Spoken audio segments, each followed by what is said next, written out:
आखिरी बात और कहना चाहता हूं, हमारे देश में न्याय व्यवस्था का जो सबसे बड़ा कानून है उसका नाम है इंडियन पीनल कोड, आईपीसी।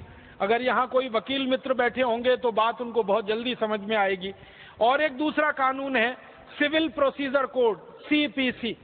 और एक तीसरा कानून है क्रिमिनल प्रोसीजर कोड, अपराध दंड संहिता।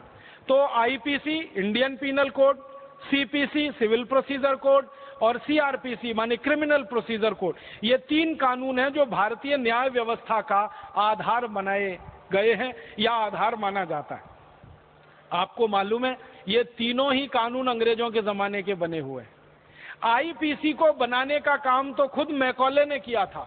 आईपीसी की ड्राफ्टिंग मैकॉले की बनाई हुई है, इंडियन पीनल कोड, जिसको भारतीय दंड संहिता कहते हैं, जिसके आधार पर दंड की व्यवस्था होती है। मैकॉले ने अपने पिता को एक पत्र लिखा है। उस पत्र में वो कहता है कि मैंने भारत में ऐसे न्याय के कानून का आधार रख दिया है जिस पर भारतवासियों को कभी न्याय मिलेगा ही नहीं, जिसके आधार पर भारतवासी कभी न्याय पा ही नहीं सकते। हमेशा इनके ऊपर अन्याय होगा और ये अच्छा ही होगा, क्योंकि गुलाम जिनको बनाया जाता है उन पर अन्याय ही किया जाता है, उनको न्याय नहीं दिया जाता। फिर जब ढूंढना शुरू किया हम लोगों ने तो पता चला ये आईपीसी नाम का कानून जो भारत में मैकॉले ने 1860 में लाया, ये कानून अंग्रेजों ने आयरलैंड में सबसे पहले बनाया था और लगाया था। आयरलैंड को अंग्रेजों ने गुलाम बना के रखा हुआ है 1000 साल से। तो आयरलैंड को गुलाम बनाकर रखने के लिए उन्होंने एक कानून बनाया, आयरिश पीनल कोड। उसी कानून को भारत में कह दिया इंडियन पीनल कोड। आप जानते हैं आयरलैंड लिखते हैं तो ए से नहीं लिखा जाता, आई से लिखा जाता है, IRELAND, आयरलैंड। तो आयरलैंड का आई ले लिया और इंडिया का भी आई है, तो कानून वैसे का वैसे ही लगा दिया इस देश पर। जो आयरलैंड का पीनल कोड था, आयरिश पीनल कोड, वही इंडियन पीनल कोड है। और मैंने जब आयरलैंड के पीनल कोड को खरीद कर पढ़ा और इंडियन पीनल कोड को खरीद कर पढ़ा, दोनों को सामने रखा, तो मुझे इतना गुस्सा आता है कि कॉमा फुल स्टॉप भी बदला नहीं गया, वो भी वैसे का वैसा ही है। बस इतना ही किया मैकॉले ने कि आयरिश पीनल कोड में जहां जहां आयरलैंड है, जहां जहां आयरिश है, वहां उसने इंडिया कर दिया और इंडियन कर दिया। बाकी सब धाराएं वैसी हैं और सारे अनुच्छेद वैसे के वैसे ही हैं। तो आयरलैंड को गुलाम बना के रखना है इसलिए आयरिश पीनल कोड बनाया, तो भारत को गुलाम बनाकर रखना है तो इंडियन पीनल कोड बना दिया।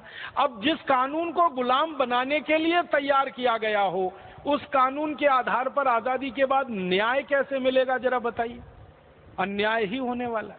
सबसे बड़ा अन्याय क्या होता है कि आईपीसी के आधार पर जब कोई मुकदमा दर्ज होता है इस देश में, तो सबसे पहले तो मुकदमा दर्ज होने में महीनों महीनों लगते हैं। एफआईआर करनी पड़ती है, उसके बाद पुलिस को साबित करना पड़ता है, सबूत जुटाने पड़ते हैं, अदालत में जाना पड़ता है। इस पूरी प्रक्रिया में ही देर लगती है, क्योंकि तरीका अंग्रेजों का यही है। फिर वो मुकदमा दाखिल हो जाए तो फिर सुनवाई शुरू होती है। सुनवाई के लिए सबूत इकट्ठे किए जाते हैं। उन सबूतों के लिए अंग्रेजों के जमाने का एक कानून है, इंडियन एविडेंस एक्ट, और वो सबूत जल्दी इकट्ठे हो नहीं पाते हैं। धीरे धीरे समय बढ़ता जाता है और एक मुकदमे को 4 साल, 5 साल, 10 साल, 15 साल, 20 साल, 25 साल, 30 साल, 35 साल समय निकल जाता है। मुकदमा दाखिल करने वाला मर जाता है, फिर उसके लड़के लड़कियां उस मुकदमे को लड़ते हैं, वो जवान होकर बूढ़े हो जाते हैं, तब भी मुकदमा चलता ही रहता है, चलता ही रहता है, चलता ही रहता है। उसमें कभी अंतिम फैसला नहीं आ पाता।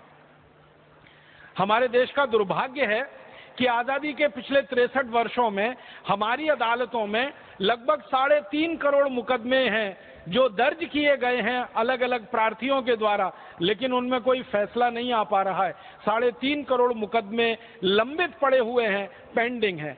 हमारे देश की न्याय व्यवस्था के अधिकारियों से जब पूछा जाता है कि इन 3.5 करोड़ मुकदमों का फैसला कभी आएगा, तो वो मजाक करते हुए कहते हैं कि 300-400 साल में फैसला आ जाएगा। तो हम उनसे पूछते हैं वो कैसे, तो वो कहते हैं कि जिस गति से कानून व्यवस्था और न्याय व्यवस्था चल रही है, इस गति से तो इन सभी मुकदमों का फैसला आने में 300-400 साल तो लग ही जाएंगे। तो ना वादी जिंदा रहेगा ना प्रतिवादी जिंदा रहेगा। न्याय व्यवस्था को इससे कुछ लेना देना नहीं है कि वादी जिंदा है प्रतिवादी जिंदा है, उनको तो लेना देना है अंग्रेजों के बनाए गए कानून के आधार पर फैसला देने से। अब मैं एक बड़ी गहरी बात आपके बीच में उठाना चाहता हूं और सारे राष्ट्र के लोगों का ध्यान इस तरफ आकर्षित करना चाहता हूं कि कोई न्यायाधीश अंग्रेजों के बनाए गए कानून के आधार पर अगर फैसला दे रहा है तो वो न्याय कैसे कर सकता है, ये पूछिए, अपने दिल से पूछिए, उस न्यायाधीश से पूछिए। और न्यायाधीशों से जब जब मैंने ये पूछा है कि क्या आप न्याय देते हैं, तो वो कहते हैं ईमानदारी से हम न्याय नहीं दे पाते, हम तो मुकदमों का फैसला करते हैं। फैसला होना अलग बात है, न्याय देना बिल्कुल अलग बात है। आपको एक उदाहरण से समझाता हूं फैसला क्या होता है और न्याय क्या होता है। मान लीजिए आपने किसी गाय को डंडे से पीटा, तो कानून के हिसाब से आपको जेल हो जाएगी। गाय को डंडे से पीटना भारत में अपराध है, जुर्म है, इसके लिए जेल हो जाती है। लेकिन उसी गाय को आपने गर्दन से काट दिया और उसके मांस की बोटी बोटी आपने बेच दी बाजार में, आपको कुछ नहीं होगा, क्योंकि कानून से वो न्याय सम्मत है। अब गाय को डंडे से मारो तो जेल हो जाती है, लेकिन गाय को गर्दन से काटकर उसके मांस की बोटी बोटी बेचो तो भारत सरकार करोड़ों रुपए की सब्सिडी देती है आपको। मैं अगर गौशाला खोलना चाहूं तो इस देश की कानून व्यवस्था के अनुसार मुझे बैंक से कर्ज नहीं मिल सकता, लेकिन गाय को कत्ल करने के लिए कत्ल खाना बनाना हो, उसके लिए बैंक करोड़ों रुपए कर्ज देने को तैयार है मुझे। आप सोचिए, मैं गौशाला बना के गाय का दूध बेचना चाहता हूं, बैंक के पास जाता हूं, मुझे कर्ज दे दो। बैंक कहती है हमारी योजना में गाय को कर्ज देने की व्यवस्था नहीं है। लेकिन उसी बैंक के पास में जाता हूं कि मुझे कत्ल खाना खोलना है और कर्ज दे दो, तो बैंक खुशी से कर्ज देती है। उस कर्जे पर ब्याज सबसे कम लिया जाता है और करोड़ों रुपए का कर्ज तो मुफ्त में दिया जाता है सब्सिडी के रूप में। आप बताओ कि अगर मैं गाय का मांस बेचने के लिए कत्ल खाना खोलूं तो मेरे लिए कर्ज है, सब्सिडी है। गौशाला खोलूं गाय को पालन करने के लिए तो मुझे ना सब्सिडी है ना बैंक की कोई मदद है। ऐसी व्यवस्था में न्याय कहां हो सकता है। और एक उदाहरण दूं, किसी बच्चे को जन्म लेने से पहले अगर कोई मारे ना तो उसको गर्भपात कह के छोड़ देते हैं, लेकिन जन्म लेने के बाद मारे तो हत्या हो जाती है और 302 का मामला बनता है। बच्चे को जन्म से पहले गर्भ में मारा तो भी हत्या है, जन्म लेने के बाद मारा तो भी हत्या है। दोनों में सजा एक जैसी होनी चाहिए और वो फांसी ही होनी चाहिए।